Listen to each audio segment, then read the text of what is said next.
আজ বুধবার 25/6 সিংসনের রাত 10টা এলএম গ্রুপের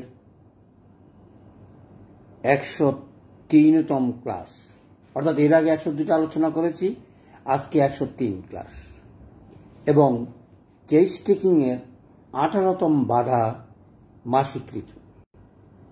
আজকে কেস টেকিংয়ের বাধাসমূহ আলোচনা শেষ এবং আগামী দিন নতুন তথ্য নিয়ে আলোচনা করব আপনাদের সঙ্গে। আমার কেস টেকিং অর্থাৎ যেই বইটা আপনাদের হাতে তুলে দেব সেটা নিয়েই আগামীকাল আলোচনা করব বলে স্থির করেছি।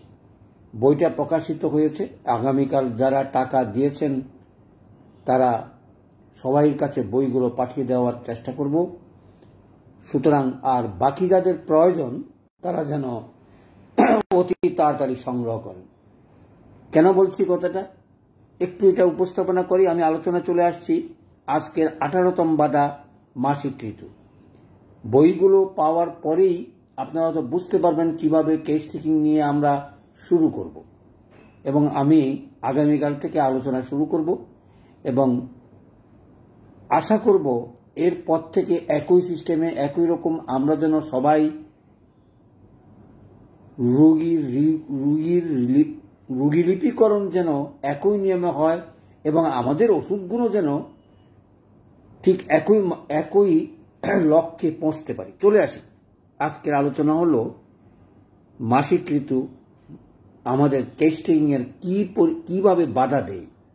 প্রথম বাধা হলো, দেখুন, একটা শারীরিক বা প্রতিবন্ধকতা বাধা, অর্থাৎ মাসিকের সময় স্ট্রোজেন এবং প্রোস্টেশন বেড়ে যাওয়াতে তার দেহের পরিবর্তন ঘটে। ওষুধসমূহেরও কার্যকারিতা অনেক সময় সুফল বয়ে আনে না। তার অর্থ আমাদের ওষুধ নির্বাচন সেবা চলবে না তা নয়, এটা একটা প্রাকৃতিক নিয়ম এবং প্রাকৃতিক নিয়মেই কোনো রোগীর ক্ষেত্রে হয়তো সেগুলো সিভিয়ার আকার দেখা দেয়, তখন হয়তো ওষুধের লক্ষণ মতন ওষুধগুলো পরিবর্তন করার প্রয়োজন হয়ে পড়ে এবং সেটা 50% অতি সহজেই চিকিৎসা করতে পারে। এই যে বাধা, এটা কিন্তু ধাতুগত অথবা মায়াজবিটিক কোনো বাধা নয়, এটা পারিপার্শ্বিকতা এবং হরমোনের সিস্টেমের কারণে হয়ে থাকতে পারে। যদিও সেগুলো অনেক সময় আমরা বলে থাকি এগুলো মায়াজবিটিক ট্রিটমেন্টের কারণে হয়ে থাকে। আমি মায়াজবিটিক ট্রিটমেন্টের কথা বলবো না, যেই পরিস্থিতির কারণে সেটা ঘটে থাকে সেগুলো আলোচনা করার চেষ্টা করব। প্রথমেই বললাম শারীরিক প্রতিবন্ধকতা, তারপরে বলব রক্তস্রাবের প্রভাব, অর্থাৎ অতিরিক্ত রক্তস্রাব হয় এবং সেই কারণে নানা রকম সমস্যা হয়, সেগুলো নিয়ে একটু আলোচনা করব পরবর্তীতে। ওষুধ নির্বাচনের বিভ্রান্তি, সে সময় আমি কি ওষুধ দেব কি দেব না, দিলে কি পরিমাণ মাত্রা হবে এবং মাত্রা দিলে ওষুধে কোনো ক্ষতি হবে কিনা। অনেকেই আবার ওষুধ ধাতুগত দিকের ওষুধগুলো বন্ধ করে দেন, সেখানে আমি বলবো যে কোনো রকমের বন্ধ করার কোনো প্রয়োজন নাই। এই কারণে নাই, এটা একটা স্বাভাবিক প্রবাহ এবং সেখানে যদি অন্য কোনো কারণে অতিরিক্ত কিছু হয়ে থাকে তাহলে সেটা আসতে পারে সাময়িক উপশম দিয়ে আবার আমরা ওষুধে চলে যাব। কিন্তু নর্মাল যদি হয়ে থাকে তাইলে আমাদের প্রয়োজন নেই এই ধাতুগত দিকের ওষুধগুলো বন্ধ করে তখনকার ব্যবস্থা নেওয়া। এটা ধরেই নিতে হবে এটা আমাদের নিত্যনৈমিত্তিক পায়খানা প্রস্রাবের মতনই, এটা শারীরিক একটা ক্রিয়া। ওষুধ নির্বাচনের বিভ্রান্তি, এই যে বললাম, অর্থাৎ তখন কি ওষুধ দেব কি দেব না, দিলে কি ওষুধ দেব, দিলে কাজ করবো কিনা, কাজ করলে তার কোনো শরীরের ক্ষতি হবে কিনা, এই সকল থেকে 50% পর্যন্ত একদম পরিষ্কার বক্তব্য আছে। সেই বক্তব্যটাই আলোচনা করার চেষ্টা করব আপনাদেরকে উপস্থাপন। প্রয়োজনটা কি? প্রয়োজনটা হচ্ছে যদি নর্মাল হয়ে থাকে, ব্যথা বেদনা অথবা অতিরিক্ত স্রাব না থাকে, অথবা তার ওষুধ প্রয়োগের কোনো প্রয়োজন হয় না মাসিক ঋতুতে, তাহলে ধাতুগত দিকের অথবা যে কনস্টিটিউশনাল ওষুধগুলো চলছে সেটা চলবে, চলতে কোনো বাধা নেই। আর যদি মনে করেন যে না, রোগীর হয়তো শ্বেতস্রাব বেশি, মাসিক বেশি, রক্তপাত বেশি, অনিয়ম বেশি, তখন হয়তো কনস্টিটিউশন ওষুধটা বন্ধ করে সেই সময়কার পরিস্থিতি মোকাবিলা করার জন্য আপনারা সাময়িক ওষুধগুলো প্রয়োগ করতে পারেন, যেগুলো আমাদের সিম্পল, এবং আমি সেই ওষুধগুলো নিয়ে আলোচনা করার চেষ্টা করব। তারপরে কি, ওষুধ নির্বাচনের বিভিন্ন, অর্থাৎ লক্ষণেরও অনেক সময় পরিবর্তন হয়ে যায়। হয়তো সে সময় কারো মাথা ব্যথা দেখা দিল, ঋতুস্রাব হওয়ার পরে মাথা ব্যথা থাকে না। এই যে মাথা ব্যথার সঙ্গে ঋতুর পরিবর্তন, মাসিক যখন ঋতু হয় তখন হয়তো মাথা ব্যথা হয় অথবা পেইন হয়, অথবা তখন আমরা মনে করি যে মাথা ব্যথা অথবা পেইনের উপরে ওষুধ দিতে হবে, না দিলে রোগী কষ্ট পাবে, তখন কিন্তু দেওয়া যেতে পারে কনস্টিটিউশনাল ওষুধটা বন্ধ করে। কিন্তু নর্মাল যদি থাকে তাহলে আমি মনে করি কোনো রকমের পরিবর্তনের প্রয়োজন হয় না। 50 পদ্ধতি অনায়াসেই চলতে পারে, কারণ এখানে অনেক কিছু আমাদের 50 পদ্ধতির সমাধান দিয়ে গেছে, সেটাই আমাদের মাথায় রেখে ওষুধগুলো প্রয়োগ করা উচিত। তারপর অভ্যাসগত বিভ্রান্তি, অর্থাৎ অনেক সময় যেহেতু সাংস্কৃতিক মাসিক চললে ওষুধ খাওয়া দাওয়া অনেকে বন্ধ, এটা একটা সংস্কার যে না, মাসিকের সময় কোনো ওষুধ খাওয়া যাবে না, এখান থেকে আমাদেরকে বেরিয়ে আসতে হবে। সেটাও অনেক সময় ঘুম, খাওয়া অথবা দৈনন্দিন জীবনের পরিবর্তন ঘটে, যে এমন একটা সমস্যা, যে সমস্যার জন্য তার মানসিক, শারীরিক এবং সামাজিক সকল বাধা অতিক্রম করেই আমাদের ওষুধের কথা চিন্তা করতে হয়। আর হোমিওপ্যাথিকের ফলো আপ তো আপনারা নিশ্চয়ই বোঝেন। আমি যে ওষুধ দিলাম, এখন কি সেই ওষুধ চলবে কি চলবে না, চললে কিভাবে চললে মাত্রা কি হবে এবং তার ক্ষতি কি হইতে পারে। কারণ আমরা একটা কথাই বলি, 50 পদ্ধতির ক্ষতির কোনো কারণ নাই যদি সিস্টেমেটিক্যালি অথবা মাত্রা জ্ঞান সম্বন্ধে ধারণা থাকে এবং সেই রোগটা যদি নির্বাচন করতে পারেন, সেটা অ্যাকুয়েট না ক্রনিক। মাসিক নিয়মিতভাবে আমি বলবো এটা অ্যাকুয়েট, কারণ হলো সেখানে কোনো রকমের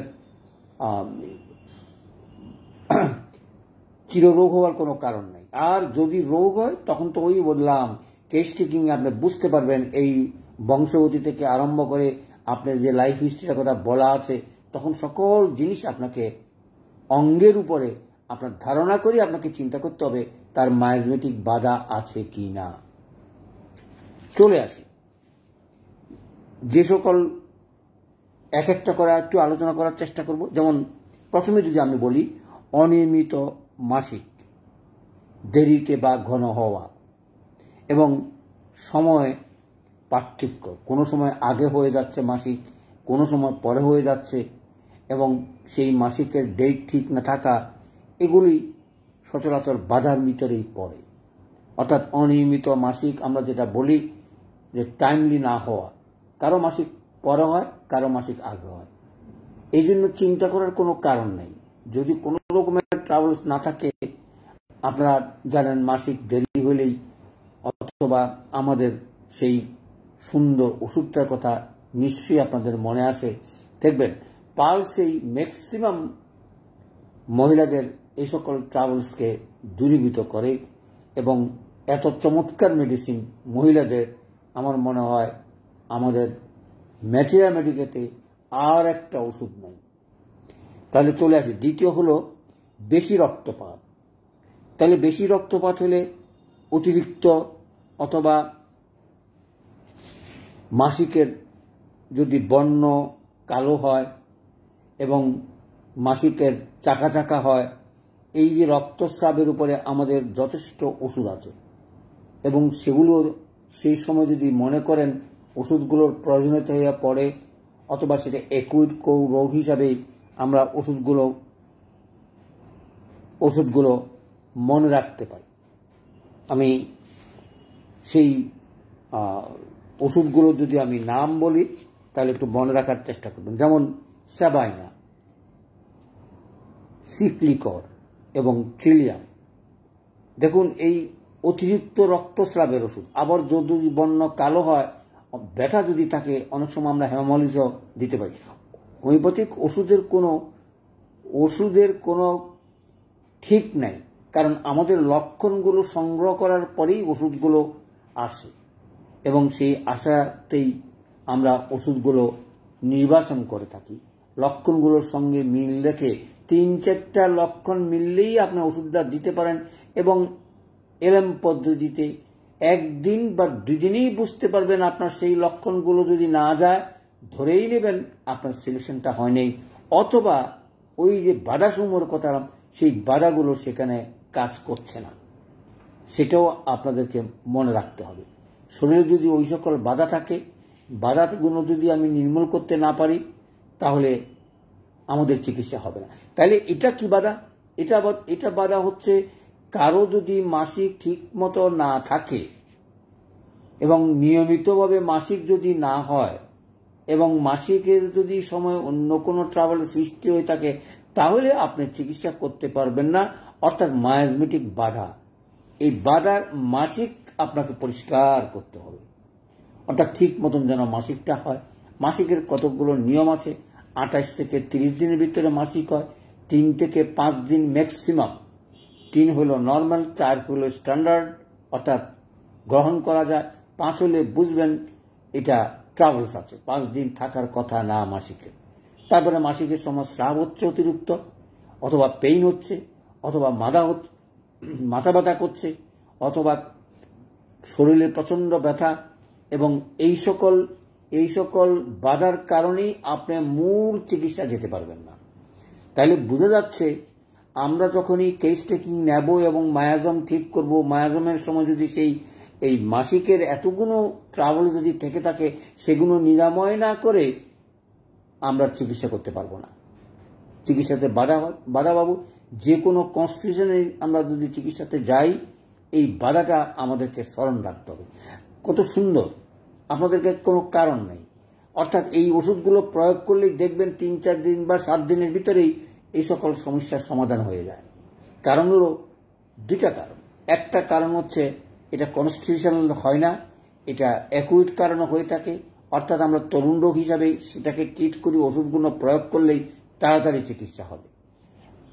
হতে পারে তার সঙ্গে যদি কোনো মায়াজম বাধা থাকে, তখন আপনি বুঝবেন এটা হয়তো মায়াজমেটিক বাধা, এটা চিকিৎসা করতে হবে। এই জন্যই রোগগুলোকে ভাগ করে আমরা যদি রোগের নাম দৃষ্টিত আমাদের চিকিৎসা হয় না, আমাদের চিকিৎসা হয় লক্ষণ ভিত্তিক। তাইলে সেই হিসাবে আমরা যদি মায়াজমেটিক ট্রিটমেন্ট করে আগে থেকে চিহ্নিত করতে পারি, তাহলেই মায়াজমেটিক ট্রিটমেন্ট আমরা করতে পারবো সহজ সরলভাবে এবং ওষুধ প্রয়োগের মাধ্যমে। চলে আসি যে কথাটা আমি বলছিলাম, মাসিক বন্ধ হওয়া। অর্থাৎ অনেকে দেখবেন মাসিক হচ্ছে না। কিছুদিন আগে আমারও একটা কেস টেকিং না বলে আর পাচ্ছি না, বলছিলাম বোধহয় এর আগে, বয়সন্ধিক্ষণের মাসিকের ট্রাবলস হইতে থাকে, অনেক সময় মাসিকও হয় না, তাতে করে কোনো অসুবিধা হয় না। কিন্তু মনে রাখবেন, এই মাসিক যদি রেগুলার করতে না পারেন, তাহলে তার কোনো চিকিৎসাই আপনি করতে পারবেন না। সেরকম কেসও হয়তো আমার কাছে আমি একটু বলাই উচিত, কারণ পায়ের আঙ্গুলে তার একটা আছে এবং বড়, সে আসিলের জন্য আসছে। দেখুন কেন কেস টেকিং এর প্রয়োজন। হয়তো আজকে এই বাধার শেষ কথাটা বললাম, সেই তো মাসিকের জন্য আসে নাই, মাসিক হচ্ছে না, কোনো চিন্তাও নেই। কিন্তু আমি দেখি মাত্র 2টা জিনিসে সন্দেহ করলাম। সে বলল পায়ের আঁচিলটা একটু চিকিৎসা করার জন্য আসছে। তখন আমি কেস টেকিংটা নিলাম, কি দেখলাম তার মাসিকই বন্ধ। তাহলে আমি কেন বাধাটা বললাম? এই যে বাধাটা বললাম, এই মাসিকের চিকিৎসা যদি না হয়, আপনি কোনো কনস্টিটিউশনাল চিকিৎসা করতে পারবেন না। তাহলে এখন বুঝতে পারছেন এই যে 18টা বাধা কেন বললাম। রুগী আসলো, রুগী করলে তো আমার পায়ে একটা আঁচিল বিশ্রী রকমের বড় এবং 1/4 ইঞ্চি তো হবেই, এত লম্বা হয়ে আছে। তো আমি তো সেটা, তার তো দাবি এটা চিকিৎসা। তো কিন্তু আমি কেস টেকিং নিয়ে কি দেখলাম, রোগী হলো কনস্টিটিউশনালি মাসিক বন্ধ এবং ক্যালকেরিয়া কার্ভের রোগী। তাহলে আপনি চিন্তা করেন, আমরা কেস টেকিং নেওয়াতে কি বুঝতে পারলাম, সে আসলো আসিলের জন্য। কিন্তু আমি যদি কনস্টিটিউশনাল বাধা যদি চিকিৎসা না করি, অথবা মাসিকটা যদি ঠিক মতো না হয়, তাহলে তার চিকিৎসা হয় না। তাহলে কি ওষুধ দিবেন বলেন? নিশ্চয়ই আমাদের মনে থাকা উচিত আমরা পালস দিয়ে শুরু করতে পারি। সেই হিসাবে পালসটা দিলাম। কেন? আপনি দেখবেন আমার প্রথম বাক্সে 7-8 পালস দেওয়া আছে। কি সুন্দর এগুলো আসলে। এই যে 7-8, অনেকে প্রশ্ন করেন যে স্যার 1-2 থেকে না বলে আপনি 7-8টা দিলেন কেন, এবং কারণটা কি? কারণ আমি তো সবসময় বলি M1 M2 থেকে শুরু করবেন, কিন্তু আমি সেই কারণে ব্যাখ্যা করতে গিয়ে বলছিলাম যে মাসিক পরিষ্কার, মাসিকটা ক্লিয়ার হওয়ার জন্য 7-8 পাওয়ারটা সবচেয়ে বেশি ভালো কাজ করে, আমার অভিজ্ঞতা থেকে আমি দেখেছি। আর আমাদের দেশেই আমাদের মেয়েরা অথবা যুবতীদের এই ধরনের ট্রাভেলসের জন্যই আপনাদের কাছে আসে যে মাসিকটা তো পরিষ্কার হচ্ছে না, মাসিকটা তো, অনেকেই সেটা পাত্তাই দেয় না যে মাসিক না হলে কিচ্ছু যায় আসে।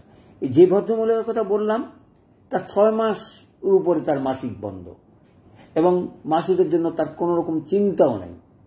তাইলে আপনি চিন্তা করি দেখেন, এই যে বাধাটার কথা বললাম, অর্থাৎ 18টা বাধার ভিতরে শেষ বাধা, তাহলে যদি সেখানে যেই মাত্র আমি মাসিকের উপরে ওষুধ দিয়ে তাকে বললাম 8 দিন বা 10 দিন পরে আসতে, সে বলে তার আসিল চলে গেছে, তাহলে বুঝতে পারছেন হোমিওপ্যাথিক কি বিভ্রাটকর চিকিৎসা এবং কি আনন্দের।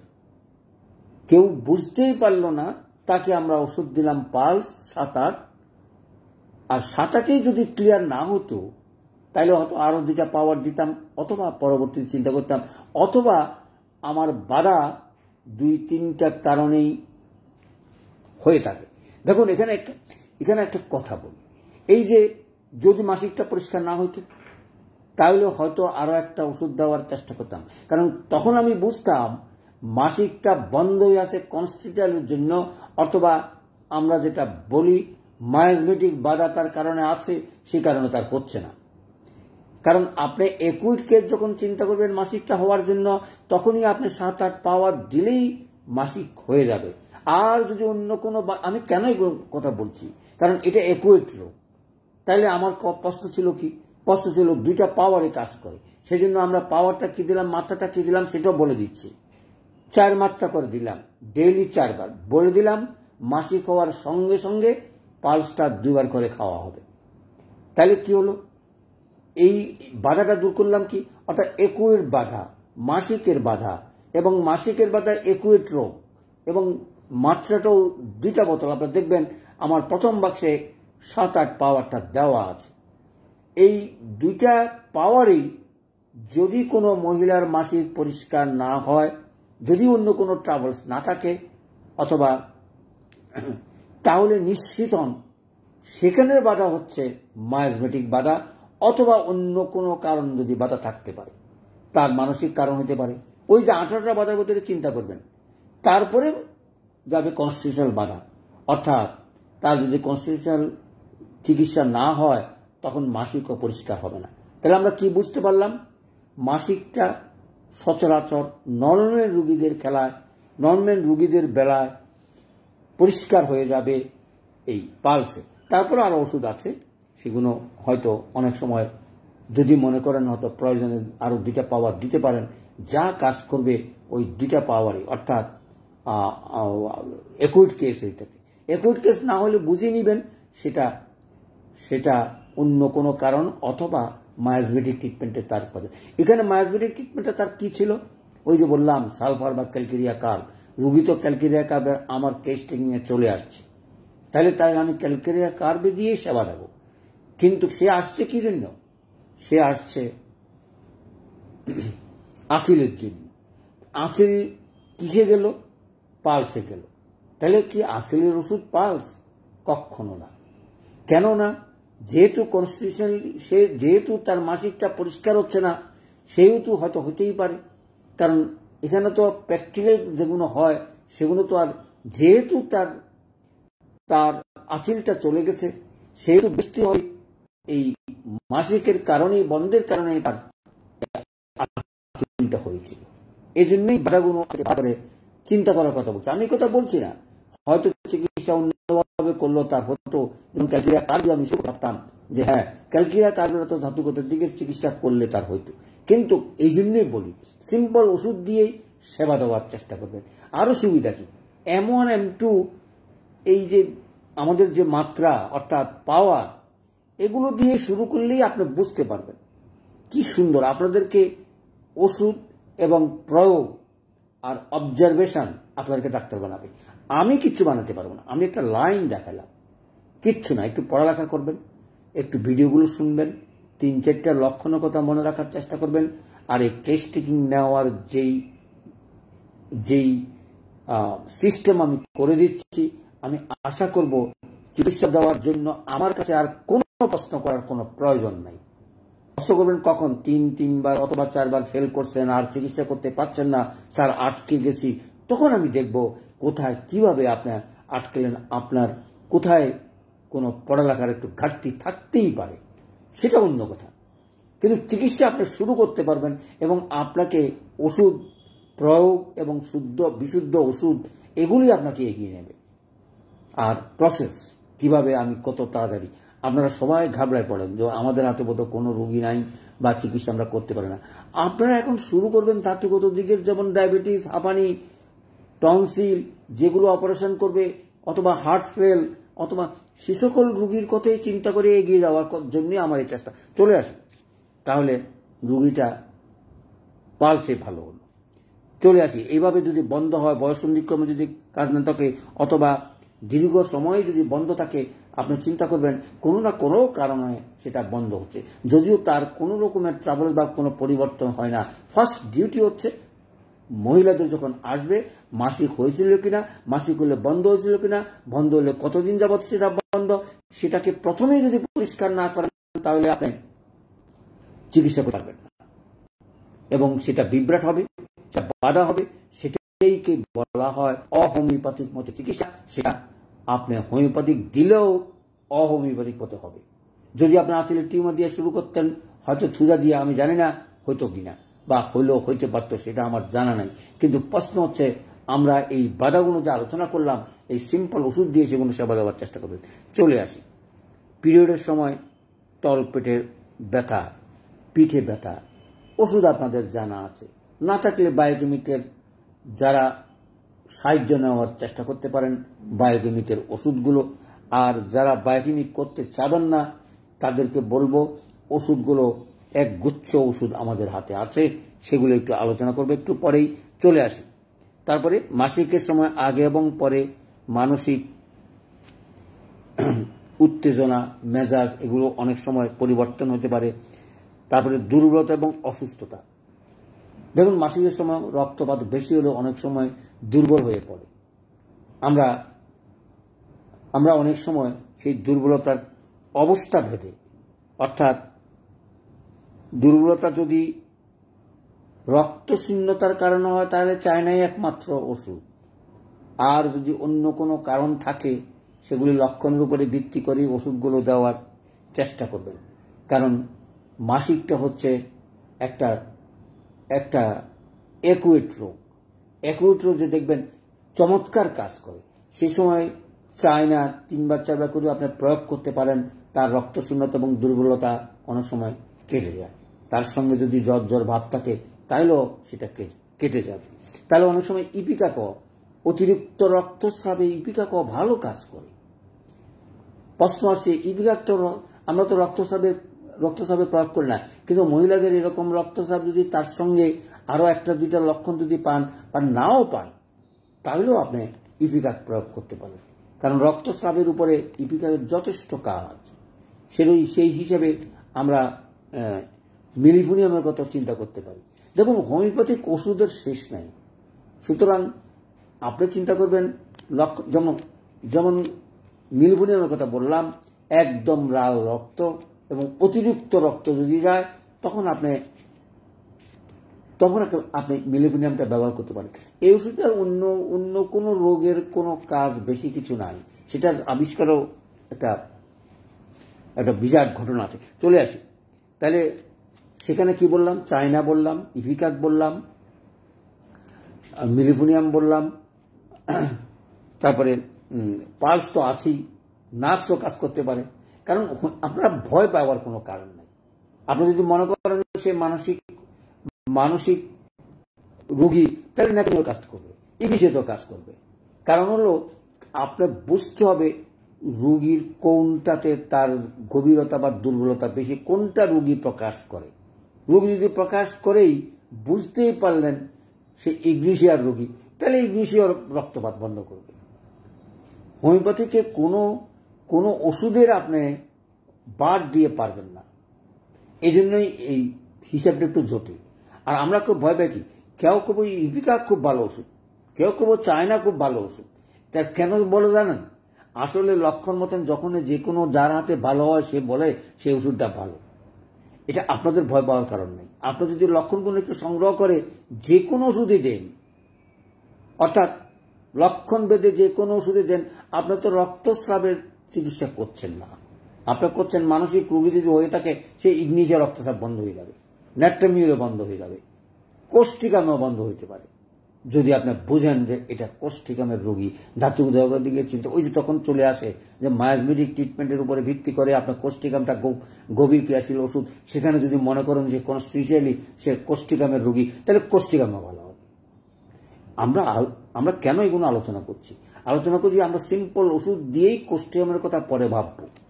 কখন ভাববো? কারণ আমি কেস থেকে দেখেছি এই রোগীটা কনস্টিটিউশনালি কোষ্ঠিকামের রোগী, কিন্তু সে এখন হয়তো কষ্ট পাচ্ছে তার রক্তস্রাবে অথবা মাসিক ট্রাভেলসের জন্য, সেখানে হয়তো সিম্পল একটা ওষুধ দিয়ে, একটা বা দুইটা ওষুধ দিয়ে প্রয়োগে যদি ব্যর্থ হন, তাইলে আপনি কনস্টিটিউশনালি চলে যেতে পারেন। আবার ব্যর্থ হওয়ার কত সুবিধা, 2 দিনেরতেই ভালো হবে, নিশ্চিত থাকেন। কারণ এই দর্শনগুলো আমি না পারলে বুঝতে পারতাম না। আপনারা তো মনে করেন যে না, এই ওষুধটা দিচ্ছি কোনো কাজ করে না, আপনি ভুল ওষুধ দিয়েছেন, অথবা বাজার থেকে যে ওষুধ কিনেছেন সেই ওষুধের কোনো কার্যকারিতাই নেই। কি করবেন? এই জন্য ওষুধগুলো খাঁটি হলে বুঝতে পারবেন যদি আপনার 1 দিনে যদি 2 দিনে কাজ না হয়। কারণ ওষুধে কাজ করে না এই কথাটা আপনারা ভাববেন না। যদি ভেবে থাকেন তাহলে বুঝবো হোমিওপ্যাথিকের উপরে আপনার বিশ্বাস নাই। আপনাকে মনে করতে হবে প্রত্যেকটা ওষুধের কাজ, প্রত্যেকটা তার শয় জায়গায় সে নিজের অভিজ্ঞতার নিজের কাজটা সে প্রকাশ করে, যদি সেটা সঠিক নির্বাচন হয়ে থাকে। তো বলে স্যার এত কথা জোর দিয়ে কেন বলি? জোর দিতে আপনাদেরকে কিচ্ছু বলিনি, সহজ সরল কথা বলছি। 4-5টা লক্ষণ, যেমন আমাদের নরেন্দ্র বন্দ্যোপাধ্যায় 4টা লক্ষণ দিয়ে কি সুন্দর ওষুধগুলোকে বুঝিয়ে দিয়েছেন। আর আমিও চাই 4-5টা লক্ষণের উপরে ভিত্তি করে আপনি সিম্পল ওষুধগুলি ডাক্তারি শুরু করেন। কেস টেকিং নিবেন, হ্যাঁ আমি জানি রুগীরা দিবে না, কারণ দেওয়ার মতন মানসিকতা রুগীদেরও নেই। আর আমরাও হোমিওপ্যাথিক দর্শন দেখাইতে পারি না। হোমিওপ্যাথিক কোনো একুইট রোগীর চিকিৎসা করে তাকে স্বাস্থ্য পুনরুদ্ধার করা কাজ না। হোমিওপ্যাথিকের কাজ হচ্ছে আগামী দিনে যেন কোনো রকমের ট্রাভেলস তার না হয়, সেজন্য একেবারে জন্মলগ্ন থেকে শুরু করে আমাদের চিকিৎসাগুলো শুরু হওয়া উচিত। কিন্তু আমাদেরকে তো কেউ মূলায় না, আমাদেরকে কেউ বুঝে না। আমরা কি করি আমরা নিজেরাও জানি না গতিকেই আমাদের উপরে কারো বিশ্বাস নাই। সেই বিশ্বাস অর্জন করার জন্য এত কথা। চলে আসি, এগুলো আর বলে লাভ নাই। অন্যান্য সমস্যা, কালো বা দানাদার রক্তপাত, অনেক সময় গন্ধযুক্ত মাসিকও হয়ে থাকে। দেখুন এগুলো ওষুধ আপনাদের আমার মনে হয় সবই জানা আছে, তারপরে কয়েকটা ওষুধ না বলে আলোচনাটা শেষ করব। সেখানে কি কি ওষুধ আসতে পারে? ল্যাকোসিসও আসতে পারে, কোনেয়াম আসতে পারে, প্লাটিনাম আসতে পারে, ক্যালকেরিয়া কার্বের কথা বলছি, ন্যাট্রামিউর, ইগনিশিয়া, অনেক সময় ব্যথাতে ম্যাকফসও আমরা প্রয়োগ করতে পারি, সিপিয়া, সিক্লিকর। নতুন একটা ওষুধ আছে, যদিও সেই ওষুধটা আমি প্রয়োগ করে নেই, আপনাদেরকে প্রয়োগের কথা বলে অশোকা। অর্থাৎ ভারতীয় ভেষজ থেকে ওষুধটা তৈরি। কবিরাজিরা সবচেয়ে বেশি এই ওষুধটা ব্যবহার করে থাকে তাদের এই মাসিক অথবা এই ধরনের ট্রাভেলসের বেলায়। সেই ওষুধটা আমাদের হোমিওপ্যাথিতে আছে, হয়তো আমি ব্যবহার করে নেই, কারণ এগুলো ভারতীয় ভেষজ থেকে তৈরি। সুতরাং সেই ওষুধগুলো আপনারা প্রয়োগ করে দেখতে পারেন। আমি যেমন ধরেন আপনারা দেখবেন অনেক সময় এই বাসকা তরুণ রোগে অথবা কোনো ওষুধে সিলেকশন করতে পারছেন না, তখনই আপনার বাসকা প্রয়োগ করতে পারেন কফের বেলায় অথবা অন্য কোনো ট্যাবলেট। আমি কেন বলতেছি ভারতীয় ভেষজগুলো আমাদের একটু বেশি করে ব্যবহার করা উচিত, যেহেতু এটা 50 এলএম পদ্ধতিতে ওষুধগুলো পাওয়া যায়, এবং এর প্রয়োগটা জেনে আগামী দিনে যেন আমরা আরও ভালোভাবে চিকিৎসা করতে পারি সেই চেষ্টা করবেন, সেটি আলোচনা করব, সেটাই আমার লক্ষ্য। তারপরে কি ওষুধ আছে? তারপরে ক্যামোমিলা আছে। আপনি ক্যামোমিলা মেজাজের যদি উপরে ভিত্তি করে আপনি এই ওষুধটা দেন, দেখবেন 2-3 ঘন্টার ভিতরে আপনার কাজ পাবে। হোমিওপ্যাথিকের ওষুধের শেষ নাই, খালি আপনাদের মানসিকতার একটু পরিবর্তন। আর কি ওষুধ দেবো এটা না বলে ওষুধ দিয়েই টেস্ট করেন, ভয়ের কোনো কারণ নাই। একটা কারণ বলছি, যে সকল ওষুধ কোনো গভীরতা নাই সেগুলো প্রয়োগ করতে ঘনমাত্রা কোনো বাধা নাই, কারণ আপনি তো জানেন হলে হইব না কাজ। এবং আরো কি সুবিধা, একটা পাওয়ারের অর্থাৎ M1 পাওয়ারের কেউ 8 দাগ করেন, কেউ 10 দাগ করেন, অর্থাৎ 10টা ভাগ করেন। এই ভাগগুলোর যুক্তিযুক্ত আছে। আমি যখন মাত্রা জ্ঞানে পড়েছিলাম তখন বলছিলাম আমি 8টা করি, কেউ তো 10টাও করে। আপনি 10 ঝাঁকি দিয়ে ওষুধটা খাবে এবং খাওয়ার পরে 3-3বার খাওয়ার পরে না হলে আপনাকে চিন্তা করতে হবে যে বোধহয় আমার কাজ হচ্ছে না। আমি কথা বলছি না, আপনি তো তাকে ওষুধ দিয়েই দিয়েছেন, সুতরাং ওষুধটা উইথড্র করা যাবে না। সেই জন্য কালকে একটা সুন্দর কথা বলছিলাম, কিভাবে ওষুধগুলো সেট করে দিবেন, যেন হ্যাঁ ঠিক আছে কোনো কিছু হলে জানাবেন, ওষুধটা পরিবর্তন করে দেবেন। তাহলে কি হবে, তাহলে অন্তত 4টা বোতল দিলেন, ওষুধের দাম যাই নেন না কেন, আপনি রোগীর মূল চিকিৎসা করার উদ্দেশ্য নিয়ে আমার এই আলোচনা। অনেকে হয়তো বলেন স্যার আমি তো এই ওষুধ দিয়ে ভালো করে ফেলেছি। না, ভালো করার অর্থ হচ্ছে আপনার একটা উপশমকে নিষ্কৃতি দেওয়ার অর্থ এই কথা নয় তার চিকিৎসা শুরু হলো। সে যখন ভালো থাকবে তখনই হোমিওপ্যাথিকের চিকিৎসা শুরু, তখনই আপনার কারুকার্য, তখনই আপনার ভবিষ্যৎ। এখন প্রশ্ন হচ্ছে তারা তো সেটা করবে না, বিশ্বাস করবে না, কারণ আমাদের একক প্রচেষ্টাতে আমরা খুবই সাকসেসফুল হোমিওপ্যাথিকে। আমাদের সবাই বলতে হবে যে না, হোমিওপ্যাথিকের চিকিৎসা যে কোনো ডাক্তার হোক আপনি দেন, ওষুধটা খান, আপনি নিজেই বলিয়েন। আপনি যদি বলেন যে না আমার কাছে আসেন, আপনি কি একমাত্র ডাক্তার? না, একজনের হয়তো মেলামেশা বলেন বা বন্ধুত্ব বলেন বা মুখ বলেন ডাক্তার থাকতে হবে। আপনি হোমিওপ্যাথি ডাক্তারের চিকিৎসা করুন, তবে কেস টেকিং নিল কিনা, কোনো চিন্তা নেই। কারণ এই দর্শন যদি আপনাদের সবাই বলা না থাকে, তাহলে হোমিওপ্যাথিকে আপনি আগাতে পারবেন না, আমরাও কোনো কাজ করতে পারবো না। কারণ আমরা বিশ্বাস হারা হয়ে গেছি, না করে পরিবার, না করে সমাজ, না করে রাষ্ট্র, না করে বিজ্ঞান। এই বিজ্ঞানের সব কিছু এখানে আছে, কিন্তু বিশ্বাস নাই। এটা কেন জানেন? বিজ্ঞান করবে আর হয়তো 5-10 বছর পরে করবে যে কি জিনিস হোমিওপ্যাথি। যাই এগুলো আলোচনা লেগে করতে চাই না, চলে আসি। নাক্স তো হতে পারে, তাহলে এই যে 10-12টা ওষুধের কথা বললাম সেগুলি মনে রেখে এই মহিলাদের মাসিক ঋতুর বাধা দূর করার চেষ্টা করবেন আশা করছি। আর আগামী কয়েকদিন আমি অনুরোধ করব, আমার কেস টেকিং পাওয়ার পরে কেস টেকিং নিয়ে আমি দীর্ঘ একটু অন্তত 7-8টা ক্লাস করার চেষ্টা করব, কিভাবে কি পদ্ধতিতে আপনারা এই প্রতিটা কেস টেকিং এর একেবারে নম্বর দৃষ্টি, খুব ছোট্ট কেস টেকিং। কারণ এটা আমার যে অরিজিনাল কেস টেকিং যেটা 16 পাতা, সেখানে বহু বিপদ, কত রকমের কথা যে বলা আছে। কিন্তু আমার অভিজ্ঞতা এই 20-24-25 বছরের অভিজ্ঞতা আমি করতে চাই কত সহজেই আপনার রোগীদের চিকিৎসা করতে পারবেন এই কেস টেকিং নিয়ে। সেজন্যই হয়তো অনেকে 50টা করে নিয়েছেন। আমি আশা করব প্রতিটা রোগীর জন্য আলাদা খাতা করে রেকর্ড করে রাখেন, এগুলি আগামী দিনের দর্শন হবে। এবং সেই কেসগুলো আগামী ক্লাস থেকে আলোচনা করার চেষ্টা করব। সুতরাং সবাই দেখবেন। আর এখন থেকে আমি যদি ঠিক মতো এগুলো ইউটিউবে দিতে পারি, তাহলে ক্লাসের পরের দিন থেকে আপনারা আর ক্লাসটা পাবেন না, ইউটিউবে পাবেন। আমি লিঙ্ক দেওয়ার চেষ্টা করব, কারণ যেহেতু আপনারা এলএম গ্রুপের সদস্য, যে ক্লাসে উপস্থিত না থাকলেও যেন ক্লাসগুলো পান নিয়মিতভাবে, আমি সেভাবে চেষ্টা করছি, যদি আরও সাকসেসফুল হতে পারি। আজকে একটা কেস টেকিং দিয়েছিলাম, দেখার আহ্বান জানাচ্ছি। ফেসবুক, ইউটিউব থেকে আমি এখানে পোস্ট করেছি।